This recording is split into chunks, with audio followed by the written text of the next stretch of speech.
ನಿಜ ಅಂತ. ಯಾಕೆ ಅಂದ್ರೆ ಮನುಷ್ಯನಿಗೆ ದುಡ್ಡಿನ ಮೇಲೆ ವ್ಯಾಮೋಹ ಇರಬಾರ್ದಂತೆ. ಅದು ವ್ಯಾಮೋಹ ಇತ್ತು ಅಂದ್ರೆ ನಮ್ಮ ಹತ್ರ ದುಡ್ಡು ಇರಲ್ಲ ಬರುತ್ತೆ. ದುಡ್ಡು ಈ ಮನುಷ್ಯನ ಹತ್ರ ನಾನು ಹೋಗ್ಬೇಕು ಅಂತ ಅನ್ಬೇಕು, ಆ ದುಡ್ಡು ನಮ್ಮ ಹತ್ರ ಬರಬೇಕು. ಆಗ ನಮ್ಗೆ ಆ ದುಡ್ಡಿನ ವ್ಯಾಲ್ಯೂ ಗೊತ್ತಾಗುತ್ತೆ, ಆ ದುಡ್ಡಿಗೂ ಸಹ ಒಂದು ಗೌರವ ಕೊಡಕ್ಕೆ ನನಗೂ ಬರುತ್ತೆ. ಅದೇ ತರ ನಾನು ಹೇಳೋದು ಇಷ್ಟೇನೆ. ಇವತ್ತು ನಾನು ನನ್ನ ಮಕ್ಕಳನ್ನ ಎಲ್ಲ ಒಂದು ಅಂಗನವಾಡಿ ಕಳಿಸ್ಬೇಕು ಅಂದ್ರೂ ಒಂದು 4-5 ಕಿಲೋಮೀಟರ್ ಹೋಗ್ಬೇಕಾಗಿತ್ತು. ಮಕ್ಕಳನ್ನ ಗೌರ್ಮೆಂಟ್ ಸ್ಕೂಲಲ್ಲಿ ಸೇರ್ಸೋಣ ಅಂತ ಹೇಳಿ ಡಿಸೈಡ್ ಮಾಡ್ಕೊಂಡಿದ್ದೆ. ಆದ್ರೆ ಒಂದು ಚಾಲೆಂಜ್ ಬರುತ್ತೆ. ನಾನು ಮಕ್ಕಳನ್ನ ಯಾರೋ ನಮ್ಮ ತುಂಬಾ ಬೇಕಾದರೆ ಅಂತಾರೆ, ನಮ್ಮ ಮಕ್ಕಳಿಗೆ ಹೈಯರ್ ಸ್ಕೂಲಲ್ಲಿ ಎಜುಕೇಶನ್ ಕೊಡಿಸಿ ನಾನು ಅವ್ರ ಲೈಫ್ ಚೇಂಜ್ ಮಾಡಿದ್ದೀನಿ. ನಿಮಗೆ ತಾಕತ್ತಿದ್ರೆ, ನಿಮಗೆ 2 ಮಕ್ಕಳಿದೆ, ಆ ಮಕ್ಕಳನ್ನ ಓದಿಸಿ ತೋರಿಸಿ ಅಂತ ಹೇಳಿದ್ರು. ಇವತ್ತು ಇಂಟರ್ನ್ಯಾಷನಲ್ ಸ್ಕೂಲಲ್ಲಿ ನನ್ನ ಮಕ್ಕಳು ರ್ಯಾಂಕ್ ಸ್ಟೂಡೆಂಟ್ ಆಗಿ ಓದ್ತಾ ಇದ್ದಾರೆ. ತುಂಬಾ ಖುಷಿ ಆಗ್ತಾ ಇದೆ. ಇವತ್ತು ಇದೇ ತರ ನಾವು ಹೋಗ್ತಾ ಹೋಗ್ತಾ ನಮ್ಮ ಜರ್ನಿ ಹೇಗಿತ್ತು ಅಂದ್ರೆ, ಇಲ್ಲಿ ಕೆಲವೊಬ್ರು ಅಳಗಳು ಲೀಡರ್ಗಳು ಇದ್ದಾರೆ. ಸೊ ನಾನು ಪುಟಾಣಿ ಪಾಪು ಎತ್ಕೊಂಡ್ ಬರ್ತಾ ಇದ್ದೆ. ಆಫೀಸಿಗೆ ಬರ್ಬೇಕಾದ್ರೆ ನಮ್ಗೆ ಒಂದೇ ಆಫೀಸು ಬೆಂಗಳೂರಲ್ಲಿ ಇದ್ದಿದ್ದು. ಅದು ಶಿವಾಜಿನಗರದಲ್ಲ, ಇದ್ರ ಹತ್ರ ಇತ್ತು, ಮೆಜೆಸ್ಟಿಕ್ ಹತ್ರ, ಸದಾಶಿವನಗರ, ಕುಮಾರ ಪಾರ್ಕ್ ಹತ್ರ ಇತ್ತು. ಸೊ ಅಲ್ಲಿ ಹೋಗ್ಬೇಕಾದ್ರೆ ನನಗೆ ಒಂದ್ ಕಡೆ ಮಗು ಎತ್ಕೋತಾ ಇದ್ದೆ, ಇನ್ನೊಂದು ಕೈಯಲ್ಲಿ ಬ್ಯಾಗಲ್ಲಿ ಪ್ರಾಡಕ್ಟ್ ಇಟ್ಕೋತಾ ಇದ್ದೆ. ಸೊ ಹಸ್ಬೆಂಡು ಬೇರೆ ಸುರ್ಪುರ, ಗುಲ್ಬರ್ಗ, ಬಿಜಾಪುರ ಈ ಕಡೆ ಫೀಲ್ಡ್ ಹೋದ್ರೆ ಆ ಪ್ರಾಡಕ್ಟ್ ಅನ್ನ ತಗೊಳಕ್ಕೆ ಅವರು ಅಮೌಂಟ್ ಹಾಕ್ತಾ ಇದ್ರು ಅಕೌಂಟ್ಗೆ. ಆ ಅಮೌಂಟ್ ಅನ್ನ ತಗೊಂಡು ನಾನು ಪ್ರಾಡಕ್ಟ್ ತಗೊಂಡು ಬಸ್ಸಿಗೆ ಇಡ್ತಾ ಇದ್ದೆ. ಆಫೀಸಲ್ಲಿ ಅವಾಗ ಕೆಲಸ ಮಾಡೋರು ಈಗಲೂ ಇದ್ದಾರೆ. ಅವರೆಲ್ಲ ಬಂದ್ಬಿಟ್ಟು ಅನ್ನೋರು, ಮೇಡಮ್ ನೀವು ಯಾಕೆ ಇಷ್ಟು ಕಷ್ಟಪಡ್ತೀರಾ, ಎಲ್ಲಾದ್ರೂ ಕೆಲ್ಸಕ್ಕೆ ಹೋಗಿ ಅಂತ. ಇಲ್ಲ, ಇದು ಕಷ್ಟ ಅಲ್ಲ, ಕಾಯಕವೇ ಕೈಲಾಸ ಅಂತ ಹೇಳಿದ್ದಾರೆ. ಅದೇ ತರ ಈ ಒಂದು ಅವಕಾಶ ನಮ್ಗೆ ಸಿಕ್ಕಿರೋದ್ರಿಂದ ನಮ್ಗೆ ಏನೋ ಒಂದು ಜೀವನದಲ್ಲಿ ಬದಲಾವಣೆ ಆಗ್ತೀವಿ. ಅದಕ್ಕೆ ಈ ಕಷ್ಟ ಅಷ್ಟೇ. ಇವತ್ತು ಈ ಕಷ್ಟ ಪಡ್ಬೋದು, ನಾಳೆ ನಾನು ಆ ಕಷ್ಟ ಪಡಲ್ಲ. ಇವತ್ತು ನನಗೆ ಕಷ್ಟ ಆಗ್ತಾ ಇರ್ಬೋದು, ನಾಳೆ ನನಗೆ ಆಗಲ್ಲ ಆ ಕಷ್ಟ ಅಂತ ಹೇಳಿ ಅವತ್ತು ಮುಂದುವರಿಸಿದ್ದು ಜರ್ನಿ.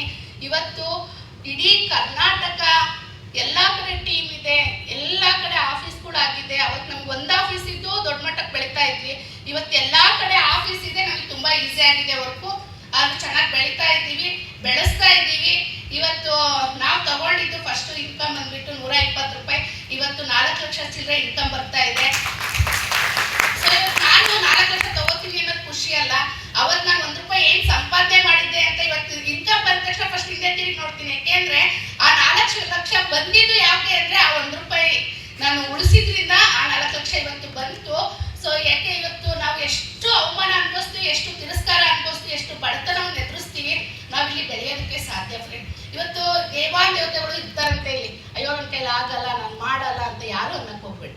ಇವತ್ತು ಇಲ್ವಾ, ನನ್ನ ಕೈಲಿ ಆಗ್ತೇನೋ ಆಗುತ್ತೆ ಅಂತ ಹೇಳಿ, ನನ್ನ ಕೈಲಿ ಆಗುತ್ತೆ, ನಾನು ಮಾಡ್ತೀನಿ, ಅವಕಾಶ ಕೊಡ್ತೀನಿ, ನಾನು ಬೆಳೆಸ್ತೀನಿ ಅಂತ ನೀವು ಯಾವತ್ತು ಮುಂದೆ ಒಂದು ಹೆಜ್ಜೆ ಇಟ್ಟಿದ್ದೀರಾ, ಆ ಹೆಜ್ಜೆ ಯಾವತ್ತು ಹಿಂದೆ ತೆಗಿಬೇಡಿ. ನಿಮ್ಮ ಅಪ್ಲೈನ್ಸ್ ನಿಮ್ಮ ಜೊತೆಗೆ ಇರ್ತಾರೆ.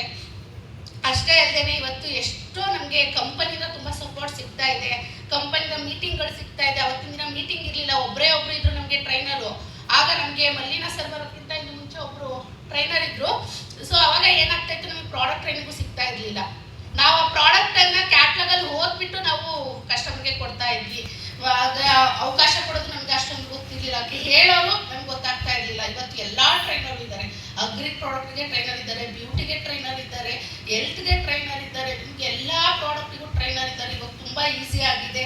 ವೆಸ್ಟೀಜ್ ಬಿಸ್ನೆಸ್ಸು ತುಂಬಾ easy business, best network marketing. ಜೀವನದಲ್ಲಿ ಬದಲಾವಣೆ ಆಗೋದಕ್ಕೆ ನಿಮಗೆ ಬೇಕು ಅಂದ್ರೆ ಇಂಥ ನೆಟ್ವರ್ಕ್ ಒಂದು ಪ್ಲಾಟ್ಫಾರ್ಮ್ ಬೇರೆ ಎಲ್ಲೂ ಸಿಗಲ್ಲ ನಿಮಗೆ. ಇಲ್ಲಿ ಯಾರೆಲ್ಲ ಬಂದಿರೋ ಎಲ್ಲರೂ ಯೂಸ್ ಮಾಡ್ಕೊಳ್ಳಿ. ಇವತ್ತು ನಾವು ಯೂಸ್ ಮಾಡ್ಕೊಂಡಿದ್ರಿಂದ ತುಂಬಾ ಬದಲಾವಣೆ ಆಗಿದ್ವಿ. ನೀವು ಬದಲಾವಣೆ ಆಗಿ ಇವತ್ತು ನನ್ನ ಮಕ್ಕಳು ಹೇಳ್ತಾರೆ, ಅವತ್ತು ನನ್ನ ಮಗ ತೊದ್ಲ ಹೇಳ್ತಾ ಇದ್ರ, ಸ್ಪಿರಿಲಿನ ಹೇಳೋದು ಅವ್ನಿಗೆ ಹೇಳಕ್ ಬರ್ತಾ ಇರ್ಲಿಲ್ಲ. ಇವತ್ತು ಪ್ರತಿಯೊಂದು ಪ್ರಾಡಕ್ಟ್ ಬಗ್ಗೆ ಇನ್ಫಾರ್ಮೇಶನ್ ತಿಳ್ಕೊಂಡು ಅವ್ನು ಯೂಸ್ ಮಾಡಿ, ಅವ್ರ ಫ್ರೆಂಡ್ಸ್ಗೆ ಯೂಸ್ ಮಾಡಿ, ಅದನ್ನ ವಿಡಿಯೋ ಮಾಡಿ ಎಲ್ಲಾ ಕಡೆ ಶೇರ್ ಮಾಡ್ತಾ ಇದ್ದಾನೆ. ಇವತ್ತು ಅವರು ಟೀಚರ್ಸು ಫೋನ್ ಮಾಡಿ ಕೇಳ್ತಾರೆ, ಏನದು ನಾವು ಓದು ಅಂದ್ರೆ ಇನ್ನು ಪ್ರಾಡಕ್ಟ್ ಬಗ್ಗೆ ಎಲ್ಲ ಸ್ಟೇಟಸ್ ಹಾಕ್ತಾ ಇರ್ತಾನೆ, ಅವ್ನು ಏನು ಓದೋಕ್ಕೆ ಅಷ್ಟು ಇಂಟ್ರೆಸ್ಟ್ ಕೊಟ್ಟಿದ್ದಾನೆ, ಅದು ಈ ಕೆಲಸ ಸಹ ಮಾಡ್ತಾ ಇದ್ದಾನಲ್ಲ ಅಂದಾಗ ಅವ್ರು ಫೋನ್ ಮಾಡಿ ಕೇಳೋ ಲೆವೆಲ್ಗೆ ಬಂದಿದ್ದಾರೆ. ಇವತ್ತು ಅವ್ರ ಟೀಚರ್ಸ್ಗಳು ಸಹ ಇವತ್ತು ತಿಂಗಳಿಗೆ 5,000-6,000 ಪ್ರಾಡಕ್ಟ್ ಅನ್ನ ತಗೋತಾ ಇದ್ದಾರೆ. ಅವ್ರನ್ನೂ ಸಹ ಜಾಯಿನ್ ಮಾಡಿದ್ದೀವಿ. ಅದು ನಮಗೆ ಒಂದೇ ಹೇಳ್ತೀನಿ, ನಿಮಗೆ ಒಂದು ಕಿವಿ ಮಾತು, ನಿಮಗೆ ಪರಿಚಯ ಇಲ್ಲದೆ ಇರೋರ ಹತ್ರ ಹೋಗಿ ಬಿಸ್ನೆಸ್ ಮಾಡಿ, ಪರಿಚಯ ಇರೋರ ಹತ್ರ ದಯವಿಟ್ಟು ಹೋಗಬೇಡಿ.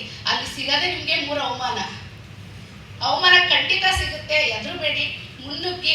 ನೀವು ಯಾವತ್ತು ಸಕ್ಸಸ್ ಆಗಿ ತೋರಿಸ್ತೀರೋ ಅವತ್ತು ನಿಮ್ಮನ್ನ ಅವ್ರು ಕರೆದು ಸನ್ಮಾನ ಮಾಡ್ತಾರೆ. ಈ ಒಂದು ಅವಕಾಶವನ್ನ ಕೊಟ್ಟಂತ ನಮ್ಮ ಗ್ರೇಟ್ ಲೀಡರ್ ಮಂಜು ಸರ್ಗೆ ಥ್ಯಾಂಕ್ ಯು ಸೋ ಮಚ್. ಅದೇ ತರ ನಿಮಗೆ ಇವತ್ತು ಸಪೋರ್ಟ್ ಆಗಿ ಬೆಳೀರಿ, ನಾನು ಇದ್ದೀನಿ ಅಂತ ಹೇಳಿ ತೋರಿಸ್ಕೊಟ್ಟಂತ ನಮ್ಮ ಸುಬ್ಬಯ್ಯ ಶೆಟ್ಟಿ ಸರ್ಗೂ ಸಹ ಥ್ಯಾಂಕ್ಸ್ ಹೇಳಕ್ಕೆ ಇಷ್ಟಪಡ್ತೀನಿ. ಅದೇ ಥರ ಕಂಪ್ನಿ ಎಂಪ್ಲಾಯ್ ನಮಗೆ ತುಂಬ ಸಪೋರ್ಟ್ ಮಾಡಿದ್ದಾರೆ, ಅವ್ರಿಗೂ ಸಹ ಥ್ಯಾಂಕ್ಸ್ ಹೇಳಕ್ಕೆ ಇಷ್ಟಪಡ್ತೀನಿ. Thank you. Wish you well. ನಮಸ್ಕಾರ. Good morning. Good morning. ಇದೇನು ಈ ಟೈಮ್ ಗುಡ್ ಮಾರ್ನಿಂಗ್ ಹೇಳ್ತಾರೆ? ಸಿಕ್ಕಾಪಟ್ಟೆ ಅಶ್ವಾಗ್ತಿದೆ, ಬಿಟ್ಬಿಟ್ರೆ ಸಾಕಪ್ಪ ಅಲ್ವಾ? ಸೊ ಒಂದು ದಿನದ್ದೇನ ನೀವು ಸ್ಯಾಕ್ರಿಫೈಸ್ ಮಾಡಿದ್ರೆ ಒಂದು ಊಟನ ನಿಮ್ಮಂಥ ಸಾವಿರಾರು ಜನಕ್ಕೆ ಊಟ ಹಾಕೊಡೋ ಲೆವೆಲ್ ಬೆಳಿತಿದ್ರು. ಇದು ಇಂಪಾರ್ಟೆಂಟ್. ಯಾಕಂದರೆ ಹೊಸದಾಗಿ ಬಂದಾಗ ಯಾವುದೇ ವಿಚಾರನ ಜನ ಅಕ್ಸೆಪ್ಟ್ ಮಾಡಲ್ಲ. ತುಂಬ ಜನ ಹೇಳ್ತಿದ್ದಾರೆ, ಸರ್ ನೀವು ಹೇಳಿದ ತಕ್ಷಣ ತಗೊಂಡ್ಬಿಡ್ತಾರೆ ಸರ್, ನಾವು ಹೇಳೋದು ತಗೊಳ್ಳಲ್ಲ ಸರ್. ಅಂದರೆ ಲರ್ನ್ ಇಂಪಾರ್ಟೆಂಟ್. ಕಲೀದಿರ ನೀವು ಡ್ರೈವಿಂಗ್ ಮಾಡಿದ್ರೆ ಆಕ್ಸಿಡೆಂಟ್ ಆಗುತ್ತೆ ಅಲ್ವಾ? ಸೊ ಎವ್ರಿಥಿಂಗ್ ಎಲ್ಲರೂ ಕಲಿಬೇಕು.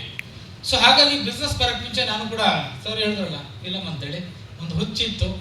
ಸುಮ್ಮನೆ ಒಂದು ಜಲಕ್ಕೆ ಇರೋ ಮನೇನ ಮಾರ್ಬಿಟ್ಟು ಸ್ಟೈಲಾಗಿ ಪಿಕ್ಚರ್ ಮಾಡಿದ್ವಿ.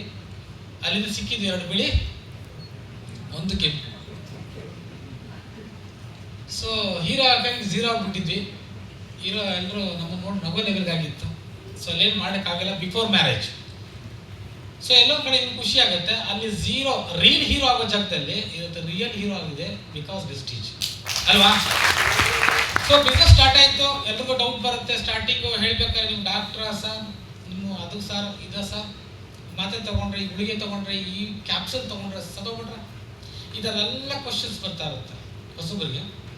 ಸೊ ಅಲ್ಲಿ ಕ್ವಶನ್ ಮಾರ್ಕ್ ನಿಮಗೆ ಸಿಗಬಾರ್ದು ಅಂದರೆ ನೀವು ಇಲ್ಲಿ ಲರ್ನ್ ಮಾಡಬೇಕು, ಕಲಿಬೇಕು. ಕಲಿತವ್ರು ಇಲ್ಲೆಲ್ಲ ಬಂದು ಮಾತಾಡ್ತಾ ಇರೋದು ಅಲ್ವಾ? ಸೊ ಹಾಗಾಗಿ ಬಿಸ್ನೆಸ್ ಸ್ಟಾರ್ಟ್ ಮಾಡ್ಬೇಕಾದ್ರೆ ಒಂದು ಕಿಚ್ಚಿತ್ತು, ಛಲ ಇತ್ತು.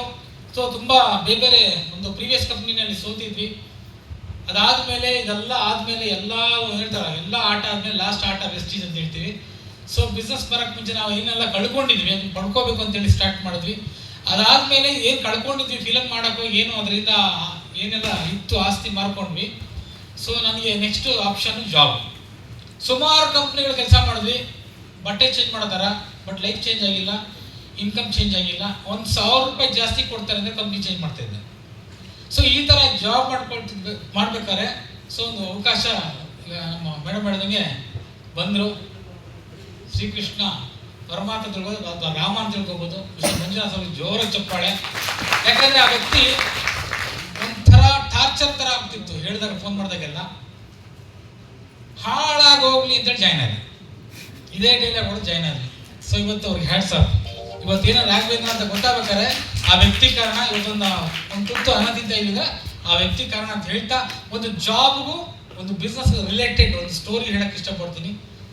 ಹೇಳ್ಬೋದಾ? ಒಂದು ಯಾವುದೋ ಒಂದು ಹಳ್ಳಿ ಬರಗಾಲ ಬಂತು.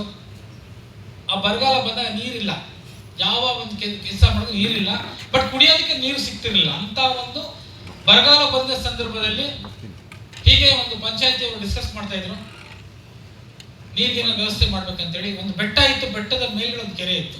ಆ ಕೆರೆನಲ್ಲಿ ನೀರು ತಗೊಂಡ್ ಬಂದ್ರೆ ಬಕೆಟಲ್ಲಿ ನೀರು ತಂದು ಮನೆಗೆ ಕೊಟ್ರೆ ಇಷ್ಟು ದುಡ್ಡು ಕೊಡ್ತೀವಿ ಅಂತ ಡಿಸ್ಕಸ್ ಮಾಡೋ ಟೈಮಲ್ಲಿ ಒಬ್ಬ ರಾಮ್ ಅಂಡ್ ಶ್ಯಾಮ್ ಅಂತೇಳಿ ಕ್ಲೋಸ್ ಫ್ರೆಂಡ್ಸು ಪ್ಲಾನ್ ಮಾಡ್ತಾರೆ, ನಾನು ನೀನು ತಗೊಂಬರೋಣ, ಸ್ವಲ್ಪ ಸಂಪಾದನೆ ಮಾಡೋ ಒಂದು ಜಾಬ್ ಥರ ಸಿಗುತ್ತೆ ನಮಗೆ ಅಂತ ಹೇಳಿ ಸ್ಟಾರ್ಟ್ ಮಾಡ್ತಾರೆ. ಸಾಕಷ್ಟು ನೀರು ತಗೊಂಬಂದು ಕೊಡ್ತಾರೆ. ಕೊಡ್ತಾ ಕೊಡ್ತಾ ಕೊಡ್ತಾ ಕೊಡ್ತಾ ಸ್ವಲ್ಪ ದುಡ್ಡು ಚೆನ್ನಾಗಿರುತ್ತೆ, ಖುಷಿಯಾಗಿರ್ತಾರೆ, ಒಳ್ಳೆ ಜೀವನ ಮಾಡ್ತಿರ್ತಾರೆ. ಸೊ ಆ ಟೈಮಲ್ಲಿ ರಾಮ್ ಅನ್ನೋ ತುಂಬ ಸ್ಟ್ರೆಂತ್ ಇರ್ತಾನೆ, ನಂತರ ದಪ್ಪಗಿರ್ತಾನೆ. ಶ್ಯಾಮ್ ಅನ್ನೋ ವೀಕ್ ಇರ್ತಾನೆ, ತೆಳ್ಳಗಿರ್ತಾನೆ.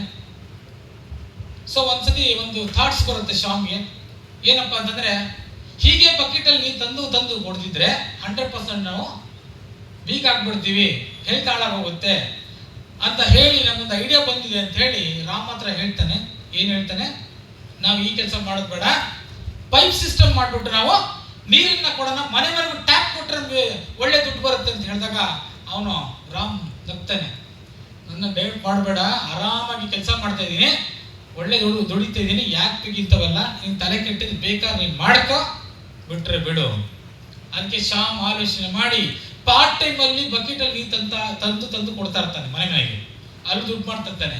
ಆದರೆ ಏನು ಟೈಮ್ ಇತ್ತು ಆ ಟೈಮಲ್ಲಿ ಅಲ್ಲಿಂದ ಪೈಪ್ ಹಾಕಕ್ಕೆ ಸ್ಟಾರ್ಟ್ ಮಾಡ್ದ. ಸೊ ಅಲ್ಲಿಂದ ಕಾಲುವೆ ಸ್ಟಾರ್ಟ್ ಮಾಡಿ ಪೈಪ್ ಹಾಕಕ್ಕೆ ಸ್ಟಾರ್ಟ್ ಮಾಡಿ ಪೈಪ್ಗಳನ್ನ ಹಾಕ್ತಾ ಬರ್ಬೇಕಾದ್ರೆ ಊರು ಜನ ನೋಡಿ ನಗ್ತಿದ್ರು. ಸಾಯಂಗಿದೆ ನೀವೆಲ್ಲ ಬೇಕಿತ್ತು, ಅವೆಲ್ಲ ಆಗುತ್ತೆ ಕೆಲಸ, ಸಾಧ್ಯ ಇಲ್ಲ ಕೈಲಿ ಅಂತ ಹೇಳ್ತಿದ್ರು. ಬಟ್ ಅವನೇನು ಮಾಡ್ದ, 8 ತಿಂಗಳಾಯ್ತು, 1 ವರ್ಷ ಆಯ್ತು, 2 ವರ್ಷ ಆಯ್ತು, 3 ವರ್ಷ ಆಯ್ತು, ಕಂಪ್ಲೀಟ್ ಮಾಡಿ ಮನೆಗೂ ಜಸ್ಟ್ ಅವ್ನು ಟ್ಯಾಪ್ ಇಟ್ಕೊಂಡಿದ್ದ. ಅವ್ನು ಟ್ಯಾಪ್ ಆನ್ ಮಾಡಿದ್ರೆ ಮನೆಗೂ ಟ್ಯಾಪ್ ಆನ್ ಮಾಡಿದ್ರೆ ನೀರು ಬರ್ತಿತ್ತು. ಸೊ ಆ ಟ್ಯಾಪ್ ಆಫ್ ಮಾಡಿದ್ರೆ ಕ್ಲೋಸ್ ಆಗ್ತಿತ್ತು. ಸೊ ಮನೆಗೂ ನೀರು ಬರೋ ತರ ಮಾಡ್ದ. ಮನೇಲಿ ಕೂಡ ಕಾಮೆ ಹಾಕೊಂಡು ನಿದ್ದೆ ಮಾಡ್ದ, ದುಡ್ಡು ಬರೋಕೆ ಸ್ಟಾರ್ಟ್ ಮಾಡ್ದ. ಇದರ ಅರ್ಥ ಏನಪ್ಪಾ ಅಂದ್ರೆ, ಆ ಶ್ಯಾಮನು ಏನ್ ಕೆಲಸ ಮಾಡ್ದ, ರಾಮನು ಏನ್ ಮಾಡ್ದ, ಕೆಲಸ ಮಾಡಿ ಮಾಡಿ ಮಾಡಿ ವೀಕ್ ಆಗ್ಬಿಟ್ಟು ಸಾಯಂಕಾಲದಿಂದ ಆರೋಗ್ಯ ಹಾಳಾಗೋಗಿತ್ತು. ಸೊ ಜಾಬ್ಗೂ ಬಿಸ್ನೆಸ್ಗೆ ಏನಪ್ಪ ಡಿಫರೆನ್ಸ್ ಅಂದ್ರೆ, ಎಷ್ಟು ವರ್ಷ ನೀವು ಕೆಲಸ ಮಾಡ್ತೀರೋ ಅಷ್ಟು ವರ್ಷ, ಅಥವಾ ಎಷ್ಟು ಎನರ್ಜಿ ಇದೆ ಅಷ್ಟು ಕೆಲಸ ಮಾಡೋದು ಮಾತ್ರ ದುಡ್ಡು ಬರುತ್ತೆ. ಏನಾದ್ರು 1 ತಿಂಗಳು 2 ತಿಂಗಳು ರಜಾ ಹಾಕ್ಬಿಟ್ಟು ಮನೆ ಮಾಡ್ಕೊಂಡು ದುಡ್ಡು ಬರುತ್ತಾ? ಚಾನ್ಸೇ ಇಲ್ಲ. ಆಕ್ಟಿವ್ ಆಗಿ ದುಡ್ಡು ಸಂಪಾದನೆ ಮಾಡೋದ್ರೆ ನಮ್ಮ ಮೈಯಲ್ಲಿ, ಬಾಡಿಯಲ್ಲಿ ಆಕ್ಟಿವ್ ಆಗಿ ಕೆಲಸ ಮಾಡಬೇಕು. ಸೊ ಇಲ್ಲಿ ಶ್ಯಾಮ್ ತರ ಪೈಪ್ ಲೈನ್ ಇದೆ, ಅದು ಬಿಸ್ನೆಸ್. ಈ ಬಿಸ್ನೆಸ್ ನ 1 ವರ್ಷ, 1.5 ವರ್ಷ, 2 ವರ್ಷ ನಿಮಗೆ ಲರ್ನ್ ಮಾಡ್ತಾನೆ, ನಿಮಗೆ ಅರ್ನ್ ಮಾಡಕ್ಕೆ ಅವಕಾಶ ಇರುತ್ತೆ. ಯಾವಾಗ 1 ವರ್ಷ 2 ವರ್ಷ ಕೆಲಸ ಮಾಡ್ತೀರಾ, 3ನೇ ವರ್ಷಕ್ಕೆ ನೀವು ಆರಾಮಾಗಿ ನೀವು ಕೆಲ್ಸಕ್ಕೆ ಹೋಗಿ ಹೇಳಿದ್ರು, ಶ್ರೀಧರ ಮೇಡಮ್ ನಾನು ಈ ತರ ಹೋಗಕ್ಕಾಗ್ಲಿಲ್ಲ 4-5 ತಿಂಗಳು, ಆದ್ರೂ ನನ್ಗೆ ಬರೋ ಇನ್ಕಮ್ ಶೇಕ್ ಆಗ್ತಿಲ್ಲ, ಬಟ್ ಒಳ್ಳೆ ಇನ್ಕಮ್ ಬರ್ತಿತ್ತು ಬಿಕಾಸ್ ಆಫ್ ನೆಟ್ವರ್ಕ್ ಮಾರ್ಕೆಟಿಂಗ್. ಅದುವೇ ವೆಸ್ಟೀಜ್. ಸೊ ನಾನು ಸಿಂಪಲ್, ಯಾಕಂದ್ರೆ ಯಾವುದೇ ಪ್ರೆಸೆಂಟ್ ಮಾಡ್ಬೇಕಾದ್ರೆ ಒಂದು ಸ್ಟೋರಿ ಇಂಪಾರ್ಟೆಂಟು. ಸ್ಟೋರಿ ತಾತ್ಪರ್ಯ ಅರ್ಥ ಮಾಡ್ಕೊಳ್ಳಿ. ಎಲ್ಲರೂ ಕ್ವಶನ್ ಮಾರ್ಕ್ ಹಾಕೊಳ್ಳಿ. ನೀವು ಮನೆ ಕೆಲಸ ಮಾಡ್ತಿದ್ದೀರಾ, ಅಥವಾ ಜಾಬ್ ಹೋಗ್ತಿದ್ದೀರಾ, ಇನ್ನೊಂದೇನೋ ಕೆಲಸ ಮಾಡ್ತಿದ್ದೀರಾ, ಎಲ್ಲರೂ ಅಷ್ಟೇ. ಆರೋಗ್ಯ ಹಾಳಾಯ್ತು ಅಂದ್ರೆ ನೀವು ವರ್ಷಗಟ್ಟಲೆ ಮಲ್ಕೊಂಡು ದುಡ್ಡು ಬರಲ್ಲ. ನೆಟ್ವರ್ಕ್ ಮಾರ್ಕೆಟಿಂಗ್ ಅಲ್ಲಿ COVID-19 ಅಲ್ಲಿ ನೀವು ನಂಬಲ್ಲ, 1 ತಿಂಗಳು ಕಟ್ಟಾಕಿದ್ರು ಎಲ್ಲರೂ. ಆದ್ರೆ ನನ್ನ ಇನ್ಕಮ್ 1,52,000 ಬಂತು ಅಕೌಂಟಲ್ಲಿ. ಯಾಕೆಂದ್ರೆ that is power of Vestige network marketing. ಅಷ್ಟು ಪವರ್ಫುಲ್ ಆಗಿ ಸಿಸ್ಟಮ್ ಇದೆ. ಹೊಸಬರಿಗೆ ತುಂಬಾ ಕ್ವಶನ್ ಮಾರ್ಕ್ ಬರ್ತಾ ಇರುತ್ತೆ. ಏನಂತಂದ್ರೆ, ಹೆಂಗ್ ದುಡ್ಡು ಬರುತ್ತೆ ಅಂತೇಳಿ. ದುಡ್ಡು ಬರೋದು ಎಷ್ಟೇ, ಅವ್ರು ಆಲ್ರೆಡಿ ಹೇಳಿದ್ದಾರೆ. ಯಾವುದೋ ಒಂದು ಡಬ್ಬಾ ಪ್ರಾಡಕ್ಟ್, ಯಾವುದು ಕಣಕಣದಲ್ಲೂ ಕೇಸರಿನ ಕ್ಯಾನ್ಸರ್ ಅಂತ ಪ್ರಾಡಕ್ಟ್ ನ ಕೊಡ್ತಾ ಇದ್ದಾರೆ. ಅಂದ್ರೆ ನಾವು ಮೀಸೆ ತಿರ್ಕೊಂಡು ಅಥವಾ ಲೇಡೀಸ್ ನಾವ್ ಹೆಂಗೆ ವರ್ಲ್ಡ್ ಕ್ಲಾಸ್ ಪ್ರಾಡಕ್ಟ್ ನ ಕೊಡ್ಬೋದಾ? ಇದೆಯಾ ಕೆಪಾಸಿಟಿ? ಹೊಸಬ್ರಿಗೆ ಇರುತ್ತೆ. ಹೊಸಬ್ರಿಗೆ ಸ್ವಲ್ಪ ಜನ ಇದ್ದೀರಾ? ಹೊಸಬ್ರಿಗೆ ನಾನು ಹೇಳಿದ ಇಷ್ಟೇ, ಕಲ್ಲು ಕೂಡ ಕರಗುತ್ತೆ ನೀರಿಗೆ, ಹೆಸರು ಆದ್ರೆ ಹೃದಯ ಕರಗಲ್ವಾ? ನಾವು ಹಾರ್ಟಿಂದ ನಾವು ಒಳ್ಳೇದು ಮಾಡ್ಬೇಕಂತ ಓಡಕ್ ಸ್ಟಾರ್ಟ್ ಮಾಡಿದ್ರೆ 100% ನಿಮ್ಗೂ ಸಾಥ್ ಕೊಡ್ತಾರೆ. ಹೌದಾ? ಸೊ ಅದಾದ ನಂತರ ಬಿಸ್ನೆಸ್ ಅಲ್ಲಿ ಒಂದು ಕಾರ್ ತಗೋಬೇಕಂತ ನಾನು ಪ್ಲಾನ್ ಮಾಡ್ತಿದ್ದೆ. ನನ್ನ ಅಕ್ಕಪಕ್ಕ ಇದ್ದವ್ರು ಕಾರ್ ತಗೋತಿ ಅಂತ ಹೇಳ್ಬೇಕಾದ್ರೆ ನಗ್ತಿದ್ರು ಅವರೆಲ್ಲ. ಯಾಕಂದ್ರೆ ಹಳೆ ಬೈಕ್, ನಮ್ಮ ತಂದೆ ಕೊಡಿಸಿದ ಬೈಕೆ ಸರ್ವಿಸ್ ಮಾಡ್ಸಕ್ಕಾಗ್ತಿಲ್ಲ, ಅದ್ರ ಮೇಂಟೈನ್ ಮಾಡೋಕ್ಕಾಗ್ತಿಲ್ಲ ಅಂತ ಪೊಸಿಷನ್ ಹೇಳ್ಕೊಂಡಾಗ ನಗ್ತಿದ್ರು. ಬಟ್ ಅದೇ ಊರಲ್ಲಿ ನಾವು ಇರ್ತಕ್ಕಂಥ ಏರಿಯಾದಲ್ಲಿ ಮನೆ ಕೋಟ್ಯಾಧಿಪತಿ ಅಂದ್ರೆ ಅಲ್ಲಿನ ಜಾಗದಲ್ಲಿ ಸೈಟು ಜಮೀನು ಬೇಜಾನ್ ದುಡ್ಡಿದೆ. ಎಲ್ಲರೂ ಮನೇಲಿ ಸೆಕೆಂಡ್ ಹ್ಯಾಂಡ್ ಕಾರ್ ದುಡ್ಡಿದ್ರು. ಆದ್ರೆ ಒಬ್ಬ ವೆಸ್ಟೀಜ್ ಮಾಡೋನು ಫಸ್ಟ್ ಆ ಊರಲ್ಲಿ ಡೆಸ್ಟರ್ ಕಾರ್, ಹೊಸ ಕಾರ್ ತಗೊಂಡು ನಿಲ್ಸಿದ್ದಾನೆ. ಯಾರೆಲ್ಲ ನಗ್ತಿದ್ರು ಅವರೆಲ್ಲ ನಮಸ್ಕಾರ ಸರ್ ಅನ್ನೋಕೆ ಸ್ಟಾರ್ಟ್ ಮಾಡೋದು. ಅದೇ ನಾನು ಮದುವೆ ಆಗಿರೋ ನಮ್ಮ ಅತ್ತೆ ಮನೆ, ನಮ್ಮ ಮಿಸ್ಸಸ್ ಊರಲ್ಲಿ. ಆಗ ಯಾರ್ದೋ ಬೈಕ್ ಪೆಟ್ರೋಲ್ ಹಾಕೊಂಡು ಎಲ್ಲಿಂದ ಕೆಲಸ ಮಾಡ್ತಿದ್ದೆ, ಸೋಪು ಶಾಪ್ ಹಿಡ್ಕೊಂಡು ಹೋಗ್ತಿದ್ದೆ. ಅಕ್ಕಪಕ್ಕದಲ್ಲಿ ಅವ್ರ ತಾಯಿಗೆ, ನಮ್ಮ ಅತ್ತೆಗೆ ಪಾಪ ಅಲ್ಲಿ ಮಳಿಯ ಸೋಪು ಶಾಪ್ ಬರಲಿ ತನಕ ಬರ್ಬೇಕಾಗಿತ್ತ, ಆರಾಮಾಗಿ ಬೆಂಗಳೂರಲ್ಲಿ ಏನೋ ಕೆಲಸ ಮಾಡೋಯ್ತು. ನಮ್ಮ ಅತ್ತೆಗೆ ಸೂರು ಹುಳ ಬಿಡಂಗಾಗುತ್ತೆ. ನಾನು ಕರೆದು ಇಷ್ಟೊಂದು ಕಷ್ಟಪಡೋದು ಬೇಕಾಗಿಲ್ಲ, ಆರಾಮಾಗಿ ಬೆಂಗಳೂರಲ್ಲಿ ಜಾಬ್ ಮಾಡ್ಕೊಂಡು ಆರಾಮಾಗಿ ಇರ್ಬೋಯ್ತಲ್ವಾ? ಆದ್ರೆ ಇವತ್ತು ಅದೇ ಊರಲ್ಲಿ AC ಕಾರ್ ಒಳಗೆ ಸ್ಟೈಲಿಗೆ ಹೋಗ್ತಿದ್ರೆ ಕಾರು ಗ್ಲಾಸು ಬಿಚ್ಚಲ್ಲ. ಯಾರನ್ನ ನಗ್ತಿದ್ರು, ಈ ಪಿನ್ ಇಟ್ಟಿದ್ರು, ಅವ್ರ ನಮಸ್ಕಾರ ಅಂತ ರೋಡಲ್ಲಿ ಹೋಗ್ತಾರೆ. ಸೊ ಆ ತರ ನಿಮಗೆ ಬೇಕು ಅಂದ್ರೆ, ಆ ತರ ನೀವು ಬೆಳಿಬೇಕಂದ್ರೆ, ಆ ತರ ನೀವು ಅವಮಾನ ಮಾಡೋದ್ರ ಮುಂದೆ ನೀವು ಸಕ್ಸಸ್ ಆಗ್ಬೇಕಂದ್ರೆ, ಒಂದು ಹೆಜ್ಜೆ ನೀವು ಇಡ್ರಿ, 9 ಹೆಜ್ಜೆ ನಿಮ್ ಕರ್ಕೊಂಡ್ಬಂದ್ರೆ ಇಡ್ತಾರೆ. ಇಡ್ತೀರಾ?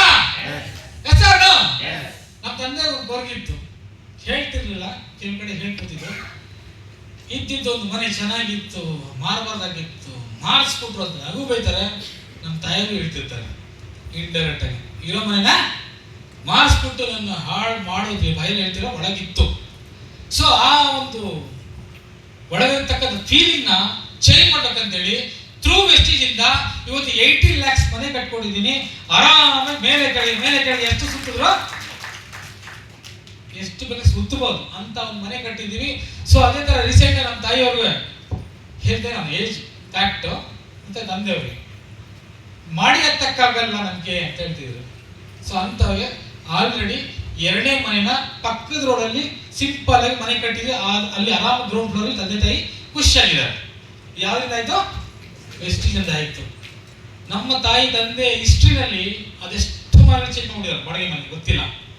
ಆದ್ರೆ ಇವತ್ತು ನಾವು ಕಡಿಮೆ ಮದುವೆ ಆದ್ಮೇಲೆ ಫಸ್ಟ್ ಮನೆ 500 ರೂಪಾಯಿ ಬಾಡಿಗೆ ಇತ್ತು, 2ನೇ ಮನೆ 1,500,000, 3ನೇ ಮನೆ 3,500,000 ಇತ್ತು. ಅದು 3ನೇ ಮನೆ ಬಿಟ್ಟರೆ ನೆಕ್ಸ್ಟ್ ಹೋಗಿದ್ದೆ 80 ಲಕ್ಷದ ಮನೆ ಹೋಗಿರೋದು ನಾವು. ಯಾಕೆ ಹೇಳ್ತೀವಿ ಅಂತಂದ್ರೆ ಎಷ್ಟೋ ಲೈಫಲ್ಲಿ ಆಗಿರುತ್ತೆ, ಮನೆ ಚೇಂಜ್ ಮಾಡ್ತಾನೆ ಇರ್ತಾರೆ. ಸೊ ಆ ಮನೆ ಚೇಂಜ್ ಮಾಡಬೇಡಿ. ಮನೆ ಅಕ್ಕಪಕ್ಕ ಇದ್ದವರು ನಿಮ್ಮ ಮನೆ ನೋಡಿ ಅವ್ರ ಮನೆ ಕಟ್ಕೊಳ್ಳೋ ಲೆವೆಲ್ಗೆ ನೀವು ಅವಕಾಶ ಕೊಡಿ. ಅಕ್ಕಪಕ್ಕದಲ್ಲಿ ಕೂತ್ಕೊಂಡು 2 ಅವರ್ ಧಾರಾವಾಹಿ ನೋಡ್ತೀವಿ, ಬೇಜಾರಾಗ್ಬಿಡಿ ಯಾರು, ಅದು ಗಂಡಾಗೋದು ಹೆಣ್ಣಾಗೋದು. 2 ಅವರ್ ಧಾರಾವಾಹಿ ನೋಡಿದ್ರೆ ಏನ್ ಲಾಭ ಸಿಗುತ್ತೆ ಅಂದ್ರೆ ಸೂಪರ್ ಆಗಿ ಸಿಗುತ್ತೆ, 2 ಸಂಸಾರ ಓಡಿ ಐಡಿಯಾ ಸಿಗುತ್ತೆ. ಬೇಜಾರಾಗ್ಬಿಡ್ರಿ, ಯಾಕೆಂದ್ರೆ ಒಬ್ಬರಿಗೆ 2 ಹೆಂಡತಿ ತೋರಿಸ್ತಾರೆ ಕೆಲವು ಸೀರಿಯಲ್. ಇನ್ ಕೆಲವು ಸೀರಿಯಲ್ ಅತ್ತೆ ಹೆಂಗ್ ಓಡಿಸ್ಬೇಕಂತ ಸೊಸೆ ಪ್ಲಾನ್ ಕೊಡ್ತಾರೆ, ಸೊಸೆ ಹೆಂಗ್ ಓಡಿಸ್ಬೇಕು ಅತ್ತೆ ಪ್ಲಾನ್ ಕೊಡ್ತಿರ್ತಾರೆ. ನೋಡಿದ್ರಲ್ಲ, ಆ 2 ಅವರ್ ಧಾರಾವಾಹಿ ನೋಡ್ತೀರಾ ಅಥವಾ 2 ಧಾರಾವಾಹಿ ನೋಡ್ತೀರಾ, ಆ ಧಾರಾವಾಹಿ ನೋಡೋ ಟೈಮಲ್ಲಿ ವೆಸ್ಟೀಜ್ ಅನ್ನೋ ಸಿಸ್ಟಮ್ನ, ವೆಸ್ಟೀಜ್ ಅನ್ನೋ ಪ್ರಾಡಕ್ಟ್ನ, ಪ್ಲಾನ್ ಅನ್ನ ಕೊಡ್ತಾ ಹೋಗಿ ನಿಮ್ ಧಾರಾವಾಹಿನ ಅಕ್ಕಪಕ್ಕ ನೋಡ್ತಿರ್ತಾರೆ. ಅದು ಸಾಧನೆ. ರೆಡಿನಾ? ಸೊ ನಂಬಿದ್ರೆ ಎಲ್ಲಿರ್ತೀರಾ? ನಮ್ಗೆ ಅಲ್ಲೇ ಇರ್ತೀರಾ. ನೋಡಿ, 1 ವರ್ಷ ಆಗಿರುತ್ತೆ ಬಡವರಾಗಿರ್ತಾರೆ, 5 ವರ್ಷ ಬಿಟ್ಕೊಂಡೋಗಿ ಬಡವರಾಗಿರ್ತಾರೆ, 10 ವರ್ಷ ಬಿಟ್ಕೊಂಡೋಗಿ ಬಡವರಾಗಿರ್ತಾರೆ. ಸತ್ತೋಗ್ಬಿಟ್ರಂತ ವಿಷಯ ಗೊತ್ತಾಗೋದ್ರು ಬಡವರಾಗಿರ್ತಾರೆ. ಅಂದ್ರೆ ಯಾವ ವ್ಯಕ್ತಿ ಸಾಯೋ ತನಕ ಬಡತನದಲ್ಲಿ ಇರ್ತಾನೆ, ಹುಟ್ಟಿದ್ದು ಬಡತನ ಸಾಯೋದು ಬಡತನ, ಆ ವ್ಯಕ್ತಿ ಕನಸಿಲ್ಲ ಅಂತ ಅರ್ಥ. ಅವನು ಹುಟ್ಟಿದ್ರು ಕೂಡ ಹೆಣಕ್ ಸಮಾನ ಅಂತ ನಾನು ಹೇಳ್ತಿಲ್ಲ, ಅಬ್ದುಲ್ ಕಲಾಂ ಹೇಳ್ತಾರೆ. ಯಾವ ವ್ಯಕ್ತಿ ಕನಸಿಲ್ಲ ಅವನು ಬದುಕಿದ್ರು ಸತ್ಯ ಹೆಣಕ್ ಸಮಾನ ಅಂತ ಹೇಳ್ತಾರೆ. ಸೊ ಕನಸುಗಾರ ಬಹಳ ಜನ ಇದ್ದೀರಾ, ಆ ಕನಸನ್ನ ಕರೆಕ್ಟ್ ಆಗಿ ಕಾಣಿ, ಅದಕ್ಕೆ ಎಫರ್ಟ್ ಹಾಕಿ. ಸೊ ಯಾವ ಕನಸು ರಾತ್ರಿ ಕಂಡಿರ್ತೀವಿ, ಸೂಪರ್ ಬೈಕ್ ತಗೋತೀವಿ ಅಂತಂದು ಅನ್ಕೋತೀವಿ, ಅಥವಾ ಮದುವೆ ಆಗ್ತಿದ್ರು ಒಳ್ಳೆ ಹುಡುಗಿ ಮದುವೆ ಆಗ್ಬೇಕಂತ ಅನ್ಕೋತಿರ್ತಾರೆ, ಅಥವಾ ಹುಡುಗರು ಅನ್ಕೋತಾರೆ ಹುಡುಗರ ಮದುವೆ ಮಾಡ್ಬೇಕಂತ. ಬಟ್ ಏನೆಲ್ಲ ಕನಸು, ರಾತ್ರಿ ಕನಸು ಕಾಣ್ಬಿಟ್ಟು ಬೆಳಗ್ಗೆ ಎದ್ದ ತಕ್ಷಣ ನನಗೂ ಕನಸು ಸಂಬಂಧ ಇಲ್ಲ ಅಂತೇಳಿ ಅಪ್ಪಾಡ ಕೆಲಸ ಕೊಡ್ತಾರಂತೆ. ಇದು ಕನಸಲ್ಲ. ಯಾವಾಗ ಕನಸು ಕಾಣ್ತೀವಿ ಆ ಕನಸಿಗೂ ನಮ್ಮ ನಿದ್ದೆ ಬರೋದ್ರಾಗ ಕೆಡಿಸ್ತಾ ಇರುತ್ತೆ ನಿಮ್ಮನ್ನ. ಯಾವಾಗ ಅದಕ್ಕೋಸ್ಕರ ಎಫರ್ಟ್ ಹಾಕ್ತೀರಾ, ಯಾವಾಗ ನೀವು ಅದನ್ನ ಪಡ್ಕೋತೀರಾ, ದಟ್ ಈಸ್ ಫಾರ್ ಡ್ರೀಮ್. ಹೆಸರು. ಸೊ ಅಂತ ಕನಸುಗಾರ ಎಲ್ಲರೂ ಇದೀರಾ ಅಂತ ಅನ್ಕೋತಾ ನನ್ನ ಮಾತಿನ ಕೊನೆಯ ಒಂದು ಮಾತು, ಈ ಒಂದು ಮಾತಾಡೋ ದಮ್ಮು, ಇವತ್ತು ಇನ್ಕಮ್ಮು, ಇವತ್ತು ಕಾರು, ಇವತ್ತು ಮನೆ, ಇವತ್ತು ಸೈಟು, ಇವತ್ತು ಫಾರಿನ್ ಟ್ರಿಪ್, ಇದಕ್ಕೆಲ್ಲ ಮೂಲ ಕಾರಣ ಯಾರಂದ್ರೆ ಅವಕಾಶ ಕೊಟ್ಟಂತಾರೆ ದೇವರು. ಆ ಅವಕಾಶನ ನಿಮ್ಗೆ ಕರ್ಕೊಂಡ್ಬಂದಿದ್ರೆ ನೆಗ್ಲಿಜೆನ್ಸಿ ಮಾಡಬೇಡಿ. ನೀವೇನು ಅವರೇ ಹೇಳಿದ್ರ ಸರ್ ಯಾವ್ದು 1 ಸೀಟ್ ಬಿಟ್ರೆ ಇನ್ನೊಬ್ರು ತಗೋತಾರೆ ಅಂತೇಳಿ, ಪಕ್ಕದ ಒಬ್ರು ಇದ್ರು ನಾನು ಪ್ಲಾನ್ ಕೊಡ್ಬೇಕಂತ ಅನ್ಕೋತಾನೆ ಇದ್ದೆ, ಬಟ್ ಹೇಳಲಿಲ್ಲ. ಆಲ್ರೆಡಿ ಯಾರೋ ಬಂದು ಅವ್ರನ್ನ ಕರ್ಕೊಂಡ್ಬಂದು ಸಿಲ್ವರ್ ಡೈರೆಕ್ಟ್ ಮಾಡ್ಬಿಟ್ಟಿದ್ರು. ಆವಾಗ ಅನ್ಕೊಂತ ಒಳಗಡೆ ಬೆಂಕಿ ಬಿತ್ತು. ಹಂಗೆ ಕೆಲವೊಂದು ವಿಚಾರ ಅಷ್ಟೇ, ಲವ್ ಮಾಡ್ಬೇಕಾದ್ರೆ ಹೇಳ್ಬೇಕು ಮದುವೆ ಆಗಿ ಮಕ್ಕಳಾಗಿ ಹೋಗಿರ್ತದೆ. ಸೊ ಆ ಥರ ಆಗೋದು ಬೇಡ. ಅವಕಾಶ ಕೊಟ್ಟಿದ್ದಾರೆ, ಕರ್ಕೊಂಡ್ಬಂದಿದ್ದಾರೆ, ದಯವಿಟ್ಟು ಅದನ್ನ ಅರ್ಥ ಮಾಡ್ಕೊಳ್ಳಿ. ಇಲ್ಲಿ ಯಾರಿಗೂ ಬಲವಂತ ಇಲ್ಲ, ಇಲ್ಲಿ ಯಾರಿಗೂ ಹೀಗೆ ಇರ್ಬೇಕಂತಿಲ್ಲ. ತುಂಬಾ ಜನ ಕಷ್ಟಪಡಕ್ಕೆ ಬೆಳೆಯೋಕ್ಕೆ ಇಷ್ಟ ಇದ್ದವರು ಕೆಲವೊಂದು ಟೈಮಲ್ಲಿ ಕಾಲು ತೊಳೆಯೋಕ್ಕೆ, ಮನೆ ಕ್ಲೀನ್ ಮಾಡೋಕ್ಕೆ, ಕ್ಲೀನ್ ಮಾಡೋಕ್ಕೆ ಬೇಕಾಗುತ್ತೆ. ಸೊ ಅದು ಯಾರು ಗೊತ್ತಿಲ್ಲ. 3 ಕ್ಯಾಟಗರಿ ಪೀಪಲ್ ಇದ್ದಾರೆ. ನಿಮ್ಮ ಇಷ್ಟದಲ್ಲಿ 3 ಕ್ಯಾಟಗರಿ ಯಾರು ಗೊತ್ತಿಲ್ಲ. ಹೇಳಿದ ತಕ್ಷಣ ಎಸ್ ಅಂತ ಮಾಡೋದಿದ್ದಾರೆ. 2ನೇವರು ನೀ ಮುಂದಕ್ಕೆ ಹೋಗೋ, ನೀನ್ ಕಾರಿಗೆ ಹೋಗೋ, ನೀನ್ ಕಾರ್ ತಗ, ಆಮೇಲೆ ನೋಡ್ತೀನಿ. ಅದೆಲ್ಲ ಆದ್ಮೇಲೆ ನಿಧಾನ ಬರ್ತಾರೆ, ಹೊಟ್ಟೆ ಹೋಗ್ಬೋದು. 3ನೇ ವ್ಯಕ್ತಿ ನೀವೇನು ಹೇಳಿದ್ರು ಹಿಂಗೆ ಇರ್ತಾರೆ. ಕಾರ್ ತಗೊಂಡೆ ಹೇಳಿದ್ರು, ಕಾರಿಗೆ ಬರ ಹೇಳಿ. ಅಂದ್ರೆ 3 ಕ್ಯಾಟಗಿರಿಯಲ್ಲಿ 3ನೇ ಕ್ಯಾಟಗಿರಿ ಕರ್ಪೂರ ಇದ್ದ ಗ್ಯಾಸ್ ಅಂತ ಅನ್ನೋರು ಫಾಸ್ಟ್ ಮುಂದಕ್ಕೆ ಬರ್ತಾರೆ. ನಿಧಾನಕ್ಕೆ ನೋಡೋಣ ಅನ್ನೋರು ನಿಧಾನಕ್ಕೆ ಬರ್ತಾರೆ. ಏನೂ ಹೇಳಿದ್ರು ಬರಲ್ಲ, ಮೋಟಿವೇಟ್ ಆಗಲ್ಲ. ಬಿಕಾಸ್ ಅವರು ಸತ್ತ ಹೆಣಕ್ಕೆ ಸಮಾನ. ಆ ಕ್ಯಾಟಗಿರಿನಲ್ಲಿ 1ನೇ ಕ್ಯಾಟಗಿರಿ ಇವೆಲ್ಲ ಕೇಳ್ತಾರೆ. ನನ್ನ ಮಾತು sir thank you so much. First category ಹೆಸರು ಎಸ್ ಥ್ಯಾಂಕ್ ಯು.